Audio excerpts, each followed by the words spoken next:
Chest infection আসলে কি? চেস্টের যে কোনো ইনফেকশন, সেইটা একটা ভাইরাস ইনফেকশন হতে পারে, ব্যাকটেরিয়াল হতে পারে। আবহাওয়ার পরিবর্তন বা ঠান্ডা লাগার কারণে অনেকের চেস্ট ইনফেকশন হচ্ছে বা কোনো ধরনের সংক্রমণ হচ্ছে। তাই এটার কতটা বড় ভূমিকা আছে? অ্যাকচুয়ালি আমরা যেটা দেখি, চেস্ট ইনফেকশন একটা গুরুতর ব্যাপার। কোন লক্ষণগুলো দেখলে আমরা বুঝতে পারবো যে চেস্ট ইনফেকশনের মতো কোনো গুরুতর সমস্যা হতে পারে? চেস্টের যে কোনো অসুখের মাত্র কয়েকটাই মেজর সিমটম, আচ্ছা। যেমন হচ্ছে চেস্টের ইনফেকশন, এটা খুবই কমন। কেন? কারণ কি আমরা হচ্ছে সবসময় আমরা যে হাওয়াটা যেটা নিচ্ছি, কোটি কোটি হচ্ছে ব্যাকটেরিয়া, ভাইরাস, ফাঙ্গাল স্পোর্স, এগুলো সব ঘুরে বেড়াচ্ছে, যেগুলো আমরা খালি চোখে দেখতে পাই না। কোনো পেশেন্টই যাতে চেস্টের ইনফেকশন যদি সেরকম সিমটম থাকে, ইমিডিয়েটলি সঙ্গে সঙ্গে তাকে চিকিৎসকের পরামর্শ নিতে হবে।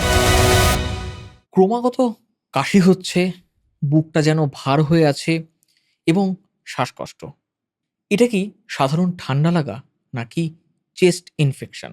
কখন বা কোন পর্যায় পর্যন্ত আপনি বাড়িতেই এই পরিস্থিতি সামাল দিতে পারবেন, আর কখন অবশ্যই আপনাকে চিকিৎসকের কাছে যেতে হবে বা হাসপাতালে যেতে হবে? আজকের পর্বে আমরা জানব চেস্ট ইনফেকশন কেন হয়, তার কি কি লক্ষণ দেখা দেয় শরীরে, এবং কখন চিকিৎসকের কাছে যেতে হবে এবং চিকিৎসা কী হবে। আজকের পর্বে আমাদের পডকাস্টে অতিথি প্রফেসর ডক্টর শৈবাল মৈত্র স্যার। আমি স্যারের কাছে যাব, অনেকগুলো প্রশ্ন আছে স্যারের কাছে, আমি জানি আপনাদের অনেকগুলো প্রশ্ন আছে, সেগুলো নিয়ে আলোচনা হবে। ভিডিওটি শেষ পর্যন্ত থাকবেন, আশা করি আপনাদের প্রশ্নের উত্তর এই আলোচনা থেকে পাবেন। যারা চ্যানেলে নতুন এসেছেন, চ্যানেলকে অবশ্যই সাবস্ক্রাইব করুন। স্বাস্থ্য সংক্রান্ত নানা বিষয় নিয়ে আমরা প্রতিনিয়ত আপনাদের জন্য আলোচনা করছি।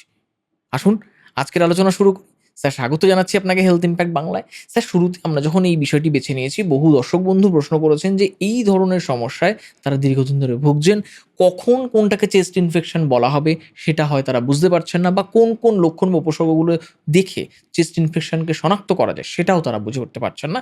কাজেই আপনি শুরুতে একটু বলুন যে চেস্ট ইনফেকশন আসলে কি? দেখো, যেটা চেস্ট ইনফেকশন মানে আমরা বলি চেস্টের যে কোনো ইনফেকশন, সেইটা একটা ভাইরাস ইনফেকশন হতে পারে, ব্যাকটেরিয়াল হতে পারে, সেটা যে কোনো ফাঙ্গাল ইনফেকশন হতে পারে, অথবা টিউবারকুলোসিস জনিত এরকম অসুখও হতে পারে। এবং যখনই কোনো জীবাণু আমাদের লাংসকে আক্রান্ত করে, তখনই আমরা সেটাকে বলি ইনফেকশন। চেস্টে হলে সেটাকে বলি আমরা চেস্ট ইনফেকশন। চেস্টের ইনফেকশন, এটা খুবই কমন। কেন? কারণ কি আমরা হচ্ছে সবসময় আমরা যে হাওয়াটা যেটা নিচ্ছি, সেই হাওয়াটার মধ্যে অসংখ্য কোটি কোটি হচ্ছে ব্যাকটেরিয়া, ভাইরাস, ফাঙ্গাল স্পোর্স, এগুলো সব ঘুরে বেড়াচ্ছে, যেগুলো আমরা খালি চোখে দেখতে পাই না। ঠিক। তো ন্যাচারালি যখনই আমরা সেই হাওয়াটা নিচ্ছি, সেগুলো সব অর্গানিজমসগুলো আমাদের শরীরের মধ্যে যাচ্ছে, লাংসের মধ্যে যাচ্ছে। আমাদের লাংসের একটা খুব এফেক্টিভ ডিফেন্স মেকানিজম সিস্টেম আছে। সেটা দিয়ে লাংস কী করে, লাংস সব সময়, এই যে আমরা কথা বলছি, এই সময়ও যে আমরা যে কথা বলছি, নিঃশ্বাস নিচ্ছি, ছাড়ছি, ওই ব্যাকটেরিয়া, জীবাণুগুলো কিন্তু লাংসের মধ্যে ঢুকছে, এবং হচ্ছে লাংসের ডিফেন্স মেকানিজম সিস্টেমটাকে কিন্তু সেটাকে হচ্ছে সেটার এগেনস্টে সেটা লড়াই করছে, এবং সেটাকে ওখানে বাসা বাঁধতে দিচ্ছে না। ঠিক। তাই 95% ক্ষেত্রে, বা বলতে পারেন যে 99% ক্ষেত্রে আমাদের এর কোনো লক্ষণ দেখা যাচ্ছে না। কিন্তু ওই 1-5% ক্ষেত্রে যেখানে হচ্ছে লাং ডিফেন্স সিস্টেমটা ফেল হয়ে যায়, তখনই এই অর্গানিজম কিন্তু লাংসের মধ্যে বাসা বেঁধে ফেলে। আচ্ছা। এবং সেটাই হয় চেস্ট ইনফেকশন। আচ্ছা। তাহলে স্যার এখানে তো ব্রঙ্কাইটিস বা নিউমোনিয়া এগুলো এর অন্তর্গত, আপনি যেমনটা বলছেন সব ধরনের সংক্রমণ। তাহলে এই দুইয়ের মধ্যে পার্থক্য কি করে বোঝা যাবে? অ্যাকচুয়ালি চেস্ট ইনফেকশন তো একটা বড় টার্ম। চেস্ট ইনফেকশন হলে বিভিন্ন ধরনের অসুখ হচ্ছে চেস্টে হয়।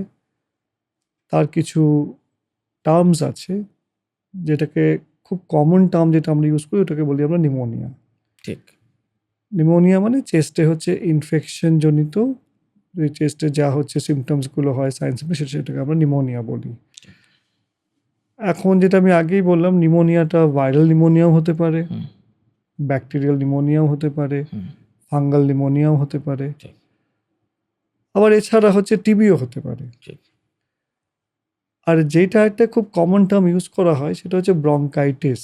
হুম ব্রঙ্কাইটিস মানে আমাদের যে শ্বাসনালীগুলো আছে সেই শ্বাসনালীর প্রদাহকে আমরা বলি ব্রঙ্কাইটিস, মানে ব্রঙ্কিয়াল সিস্টেমের প্রদাহকে বলি আমরা ব্রঙ্কাইটিস। ব্রঙ্কাইটিস এখন এই প্রদাহটা কিসের জন্য হতে পারে?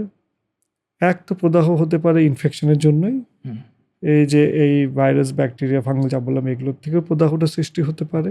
তবে এছাড়া নন ইনফেকশাস কারণের জন্যও প্রদাহ সৃষ্টি হতে পারে। একটা হচ্ছে বিভিন্ন ধরনের হচ্ছে পলিউটেন্টস, যেগুলো হচ্ছে আমাদের চারিপাশে এয়ার পলিউশনসগুলো আছে, যেমন তোমার oxides of nitrogen, oxides of sulphur, particulate matters যেগুলো আছে 2.5, 10, 5, diesel exhaust particles, volatile organic compounds, ground level ozone, এই সবগুলোও কিন্তু একটা প্রদাহ সৃষ্টি করতে পারে শ্বাসনালীর মধ্যে, যেটাকেও আমরা ব্রঙ্কাইটিস বলি। ঠিক আর এছাড়া যারা ধূমপান করেন, সিগারেট স্মোক বা যে কোনো হচ্ছে ফ্যাক্টরি স্মোক বা যে কোনো অকুপেশনাল হচ্ছে এক্সপোজার, সেগুলোর থেকেও কিন্তু প্রদাহ সৃষ্টি হয়, সেটাকেও আমরা বলি ব্রঙ্কাইটিস। কিন্তু এই নন ইনফেকশাস ব্রঙ্কাইটিসগুলো কিন্তু চেস্ট ইনফেকশনের পর্যায়ে পড়ে না, পড়ে না। সেগুলো হচ্ছে নন ইনফেকশাস ব্রঙ্কাইটিস। আচ্ছা ইনফেকশন বলতে আমরা শুধু ওইটুকুই বোঝাই যেটা কোনো হচ্ছে মাইক্রো অর্গানিজম বা কোনো জীবাণু দ্বারা যে প্রদাহ যখন সৃষ্টি হয় সেটাকে আমরা বলি ব্রঙ্কাইটিস। আচ্ছা অনেক সময় আমরা দেখতে পাই যে এই প্রদাহটা হয়তো একদম ছোট ছোট বেলুনের মতন যে শেষ ভাগগুলো আছে আমাদের শ্বাসনালীর, সেখানে প্রদাহটা সৃষ্টি হয়েছে, সেটাকে আমরা বলি অ্যালভিওলাইটিস। অনেক সময় সেটা দেখা যায় যে আমাদের হচ্ছে বড় শ্বাসনালী ট্রেকিয়ার মধ্যে প্রদাহ সৃষ্টি হয়েছে, সেটাকে আমরা বলি ট্রেকিয়াইটিস। ঠিক আর সেটা যদি হচ্ছে তারও উপরে হচ্ছে আমাদের ভয়েস বক্স যেখান থেকে আমরা কথা বলছি সেখানে যদি হয় সেটাকে আমরা বলি ল্যারিঞ্জাইটিস, হুম বা হচ্ছে ওপরে ফ্যারিংসের মধ্যে হলে ফ্যারিঞ্জাইটিস। মানে লাংসের বিভিন্ন যেখানে প্রদাহ সৃষ্টি হয় মেডিকেলি আমরা সেই টার্মটাকে ব্যবহার করে থাকি। আচ্ছা তো বাই অ্যান্ড লার্জ এই সবগুলো আবার বলবো হুম হচ্ছে লাং ইনফেকশন একটা আমব্রেলা টার্ম বা চেস্ট ইনফেকশন, হুম সেগুলো এই বিভিন্ন ধরনের এইভাবে হচ্ছে ম্যানিফেস্ট করতে পারে। হুম বাচ্চাদের মধ্যে আমরা দেখতে পাই যে ছোট ছোট যে হচ্ছে শ্বাসনালীগুলো আছে এটাকে বলা হয় ব্রঙ্কিওলস। আচ্ছা ব্রঙ্কিওলসের হুম মধ্যে হচ্ছে প্রদাহ যেটা সৃষ্টি হয় সেটাকে বলা হয় ব্রঙ্কিওলাইটিস।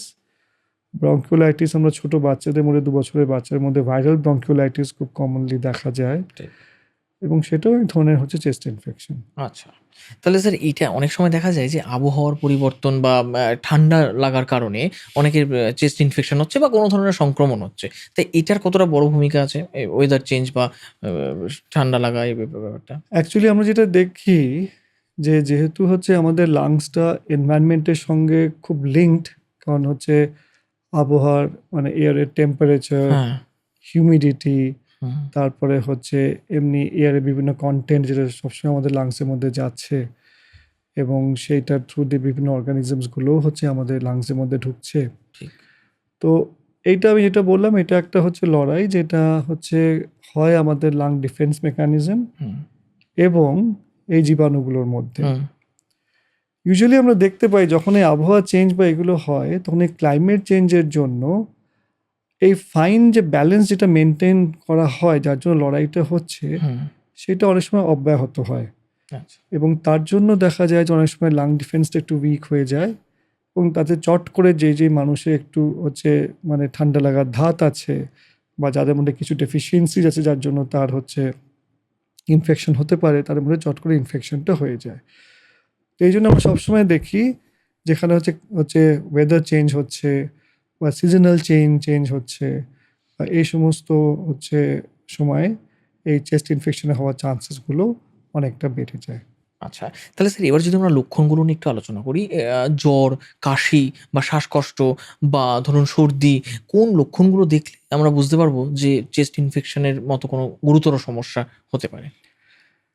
চেস্টের যে কোনো অসুখের মাত্র কয়েকটাই মেজর সিমটম, যেমন হচ্ছে কাশি, শুকনো কাশি বা কফ উঠছে সে কাশির সঙ্গে, হুম, তারপরে বুকে চাপ ধরে আসছে, শ্বাসকষ্ট হচ্ছে, এবং হচ্ছে বুকে ব্যথা হচ্ছে বা গলায় ব্যথা হচ্ছে। হুম, এই সবগুলো চেস্ট ডিজিজ কমন কিছু সিমটমস। তবে যখনই কোনো ইনফেকশন হয়, এটা বডি অন্য পার্টেও যা হয় চেস্টেও সে একই ব্যাপার। ফিভার একটা বড় একটা সিমটমস, মানে কারণ ফিভার এই জন্যেই হয় কারণ বডির এই হাই টেম্পারেচারটা একটু দরকার হয় এই অর্গানিজমগুলোকে মারার জন্য। ইমিউন সিস্টেম আচ্ছা যখন ওরা বেটার কাজ আচ্ছা হচ্ছে করে তখন কিছু হচ্ছে কেমিক্যাল আমাদের শরীরে রিলিজ হয় যেটাকে আমরা সাইটোকাইনস বলি।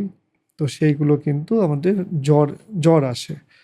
তো ন্যাচারালি যদি হচ্ছে কারো হচ্ছে কাশি, তার সঙ্গে কফ উঠছে, মুখে ব্যথা হচ্ছে বা একটু শ্বাসকষ্ট হচ্ছে, তার সঙ্গে জ্বর এসেছে, এই সিমটমগুলো যদি তাদের থাকে তাহলে কিন্তু সেটা আমরা ইউজুয়ালি চেস্ট ইনফেকশনের সিমটম বলে ধরি। আচ্ছা, মানে বাচ্চা এবং বয়স্কদের ক্ষেত্রে সিমটম একই ধরনের একই, হয়।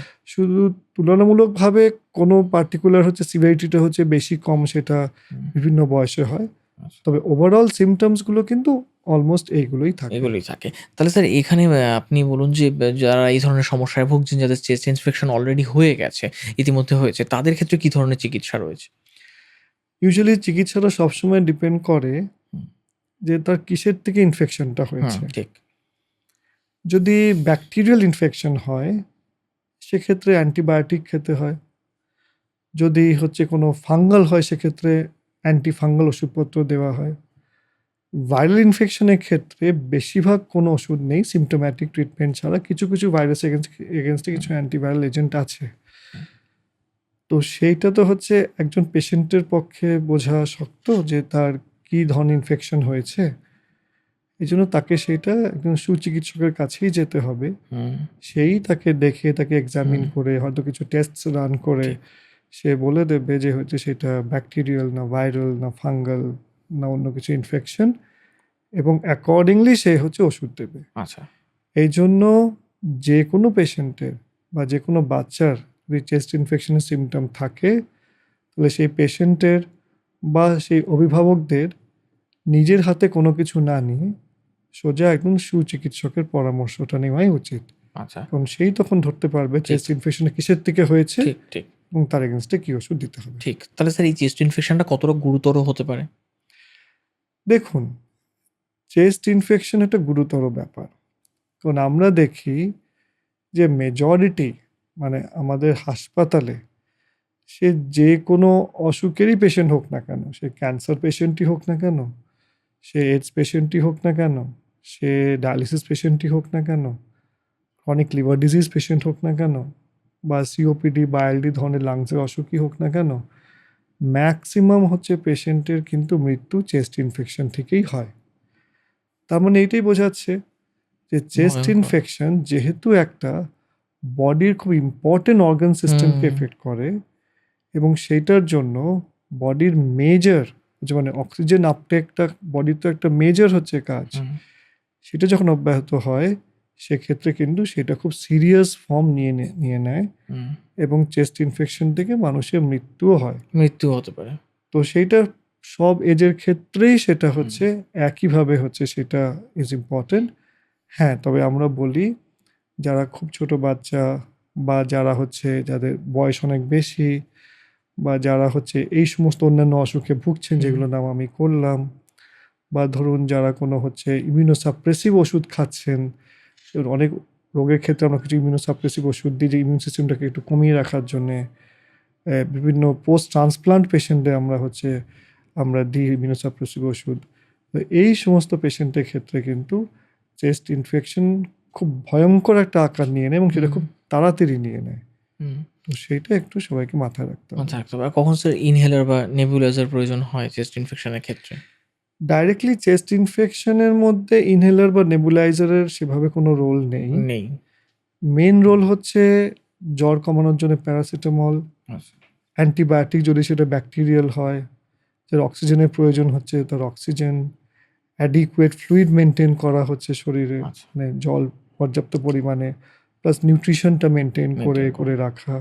এই আর যদি কোনো সিমটোম্যাটিক অন্য কিছু হচ্ছে সিমটম থাকে সেটা ট্রিটমেন্ট করা। অনেকে স্যার বাড়িতেই প্রাথমিকভাবে চিকিৎসা শুরু করে দিতে চান পরিস্থিতি নিয়ন্ত্রণ করার জন্য, সেখানে কি ধরনের ইউজুয়ালি যেটা সবসময় যেটা হচ্ছে আমি বলবো সবার যেটা করা উচিত, যখনই তার হচ্ছে চেস্ট ইনফেকশন হলো, এই সিমটমগুলো একটু বললাম তার হলো, তার নিজের হাতে কিছুই রাখা উচিত না। সে একজন চিকিৎসকের পরামর্শ নিক। চিকিৎসক যদি মনে করে যে এই পেশেন্টকে বাড়িতে রেখে ওষুধ দিয়ে ট্রিটমেন্ট করা সম্ভব, হুম, সে তাকে সেইভাবে নির্দেশ দেবে। এবং চিকিৎসক যদি মনে করে যে না, এই পেশেন্টকে ভর্তি করতে হবে, বাড়িতে রাখা যাবে না। বাড়িতে রাখা যাবে না, তো সে সেইভাবে নির্দেশ দেবেন। এবং পেশেন্টে যেটা করা উচিত, সেই চিকিৎসকের নির্দেশ মেনে চলা উচিত। ঠিক। কারণ কি আমি আবার বলবো যে চেস্ট ইনফেকশন হঠাৎ করে একটা খুব সিরিয়াস দিকে টার্ন নিয়ে নিতে পারে। অনেক সময় আমরা দেখি যে পেশেন্টরা হয়তো বাড়িতেই চিকিৎসা করছিলেন, করতে করতে এমন একটা পর্যায়ে চলে এলেন হুম, যে পেশেন্ট তখন হসপিটালে এমন অবস্থায় এলেন, তখন তাকে ভেন্টিলেশন উপরে দিতে হচ্ছে, হুম। এরকম খারাপ অবস্থায় চলে এলেন। আমি বলবো যে কোনো পেশেন্টই যাতে চেস্টের ইনফেকশন যদি সেরকম সিমটম থাকে, ইমিডিয়েটলি সঙ্গে সঙ্গে তাকে চিকিৎসকের পরামর্শ নিতে হবে। নিতে হবে। এখানে স্যার চেস্ট ইনফেকশন প্রতিরোধ করারও তো একটা ভূমিকা থাকে। তো এই ক্ষেত্রে ভ্যাকসিনেশন সেটা কতটা গুরুত্বপূর্ণ? ভ্যাকসিনেশনের সত্যিই খুব বড় রোল আছে চেস্ট ইনফেকশন বা নিউমোনিয়া প্রিভেনশনের জন্য। যে ভ্যাকসিনসগুলো এখন আমাদের আছে, apart from the childhood vaccines, বড়দের মধ্যে যে ভ্যাকসিনগুলো দেওয়া হয় সেটা প্রতি বছর ইনফ্লুয়েঞ্জা ভ্যাকসিনটা দেওয়া হুম। হয়। সেটা ইনফ্লুয়েঞ্জা প্রিভেন্ট করে। এখন নিউমোনিয়া ভ্যাকসিন এসে গেছে, এখন নিউমোনিয়া ভ্যাকসিন দেওয়া হয়। এছাড়া শিঙ্গলস ভ্যাকসিন, অন্যান্য ভ্যাকসিনও আছে। তবে ইনফ্লুয়েঞ্জা, নিউমোনিয়া এটা খুব ইম্পর্টেন্ট এই ভ্যাকসিনসগুলো। ঠিক। এই ভ্যাকসিনগুলো সবাই যদি নেয়, তাহলে সে অনেকটাই চেস্ট ইনফেকশন, মানে ওই পার্টিকুলার অর্গানিজম এগেনস্ট থেকে ইনফেকশনটাকে সে প্রতিরোধ করে রাখতে পারবে। আচ্ছা, তাহলে স্যার কখন গিয়ে চিকিৎসকের কাছে যেতে হবে যখন কাশিটা অনেকদিন ধরে হচ্ছে বা যদি কেউ দেখে যে তার কাশি হচ্ছে, কফ উঠছে, শ্বাসকষ্ট বা একটু বুকে চাপ ধরছে এবং তার সঙ্গে জ্বর এসেছে, সে তখন ইমিডিয়েটলি তাকে চিকিৎসকের কাছে যেতে হুম, হবে। আর এছাড়া যদি কোনো পেশেন্ট যে ধরুন ডায়ালিসিসে উপরে আছে, হুম, বা কোনো পেশেন্টের কোনো লিভারের সমস্যা আছে, হুম, বা পেশেন্ট ডায়াবেটিস পেশেন্ট, হুম, সুগারের ওষুধ খান বা ইনসুলিন নেন, বা পেশেন্টের সিওপিডি ধরনের অসুখ আছে, হুম, এই পেশেন্টরা হুম, তাদের কিন্তু একটু আরো বেশি অ্যালার্ট এবং কশাস থাকতে হবে। হুম, কারণ এদের মধ্যে কিন্তু অনেক সময় চেস্ট ইনফেকশনের সাইনটা অত ওভার্ট হয় না, হুম। মানে সিমটমটা অত ওভার্ট হয় না। দেখা যায় না অত। তো তাদের কি এদের সিমটম খুব কম থাকে, তেমন এই নয় যে তাদের ডিজিজটা মাইল্ড। হুম, ডিজিজটা ভেতরে ভেতরে অনেকটা হয়ে যায়, ছড়িয়েছে। কিন্তু বাইরে অতটা দেখা সিমটমটা যাচ্ছে অতটা প্রকট হচ্ছে দেখা না যায় না। symptom। হ্যাঁ, হুম, তো এই পেশেন্টদের তো একটু সামান্য সিমটম হলে ইমিডিয়েটলি তার ডাক্তারের কাছে চলে যাওয়া উচিত। সে ডাক্তার দেখেই বলে দেবে যে ভেতরে কতটা ইনফেকশনটা ছড়িয়েছে, হুম। এবং সে অনুযায়ী তার চিকিৎসা শুরু করবে। একবার স্যার চেস্ট ইনফেকশন হলে সম্পূর্ণ নির্মূল করে দেওয়া তো সম্ভব। অবশ্যই ইনফেকশন যদি সেই ব্যাকটেরিয়া যেটা ধরা পড়লো সেটা যদি সেনসিটিভ ব্যাকটেরিয়া হয়, তার এগেনস্টে তাকে মারার জন্য যদি অ্যান্টিবায়োটিক আমাদের হাতে থাকে, সেই অ্যান্টিবায়োটিকে পুরোপুরি চেস্ট ইনফেকশনকে ক্লিয়ার করে দেওয়া সম্ভব। সম্ভব। অনেক ধন্যবাদ স্যার। স্যার এতক্ষণ ধরে আপনাদের জানালেন দর্শক বন্ধু যে চেস্ট ইনফেকশন হলে কি করণীয়, কি লক্ষণ দেখা যায়। তাই কাজেই কখনো যদি এই ধরনের লক্ষণগুলো আপনারা দেখেন, কখনো চেস্ট ইনফেকশনকে হালকাভাবে নেবেন না। ডাক্তারবাবুর কাছে যাবেন, চিকিৎসকের পরামর্শ নেবেন এবং অবশ্যই চেস্ট ইনফেকশন থেকে আপনারা মুক্তি পেতে পারেন। তার জন্য যথাযথ চিকিৎসা রয়েছে এবং চেস্ট ইনফেকশন প্রতিরোধে সবচেয়ে গুরুত্বপূর্ণ স্যার যেমনটা বললেন ভ্যাকসিনেশন। সেটার কথাও মাথায় রাখবেন। চিকিৎসকের পরামর্শ মেনে চলুন। ভিডিওটি ভালো লাগলে লাইক করুন। কোনো প্রশ্ন বা মতামত থাকলে নিচে কমেন্ট বক্সে জানান এবং শেয়ার করুন। আজকের মতো এখানেই শেষ করছি। ভালো থাকবেন, সুস্থ থাকবেন। ধন্যবাদ।